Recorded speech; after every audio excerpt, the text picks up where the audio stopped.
நம்ம ரமணா டெக்ஸ்ல இப்ப அழகான ஐஸ் கியூப் சாரி கலெக்ஷன் பாத்துட்டு இருக்கீங்க. வாவ், சூப்பரான கலர்ல கொடுத்துருக்காங்க.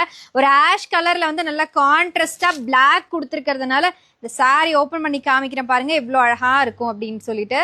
நைஸ், ரொம்பவே சூப்பரான நல்லா லாங் பார்டர்ல கொடுத்துருக்காங்க, அழகா ஒர்க் பண்ணிருக்காங்க. இதுல நெக்ஸ்ட் கலர் காமிக்கிறேன். ஸோ அடுத்த ஐஸ் கியூப்லேயே பாத்தீங்கன்னா ரொம்ப சூப்பரான கலர், நிறைய கேர்ள்ஸ் லைக் பண்ண கலர் இந்த கலர் ஆக்சுவலி. ஸோ இதுவுமே ஓபன் பண்ணி காமிக்கிறேன். சாரி ஒர்க் எப்படி இருக்குன்னு பாருங்க. ஸோ நைஸ், நல்ல லாங் பார்டர்ல கான்ட்ராஸ்டான பார்டர் கொடுத்துருக்காங்க, ரொம்பவே பிடிக்கும் எல்லாருக்குமே. இதுலயே கலர்ஸ் பார்க்கலாம். ஸோ இதுலயே பாருங்க, உங்களுக்கு வந்து செட் சாரி கலெக்ஷனா கூட வந்து நம்ம கொடுத்துட்டு இருக்கோம். நீங்க ஒரு சிங்கிள் சாரியில ஒரு 50 சாரி 100 சாரி கூட பர்ச்சேஸ் பண்ணிக்கலாம். ஜஸ்ட் டிஸ்பிளேக்காக மட்டும்தான் இவ்வளவு காமிச்சிட்டு இருக்கோம். இந்த சாரிய சம்மர் ஆஃபரா வெறும் 350 ரூபாய்க்கு நம்ம ரமணா டெக்ஸ்ட்ல கொடுத்துட்டு இருக்கோம். இந்த சம்மர் ஸ்பெஷலை மிஸ் பண்ணாம பர்ச்சேஸ் பண்ணிக்கோங்க. ஆல் ஓவர் வேர்ல்டு ஃபுல்லாவே நீங்க வந்து பர்ச்சேஸ் பண்ணிக்கலாம். டிஸ்பிளேல வந்து வாட்ஸ்அப் நம்பர் கொடுக்கறதுனால நீங்க வந்து செக் அவுட் பண்ணியே பர்ச்சேஸ் பண்ணிக்கலாம் வாட்ஸ்அப் மூலியமாவே. இல்ல நீங்க டைரக்டா வந்து பர்ச்சேஸ் பண்றீங்க அப்படின்னா இன்னும் எக்கச்சக்கமான கலெக்ஷன்ஸை பார்க்கலாம்.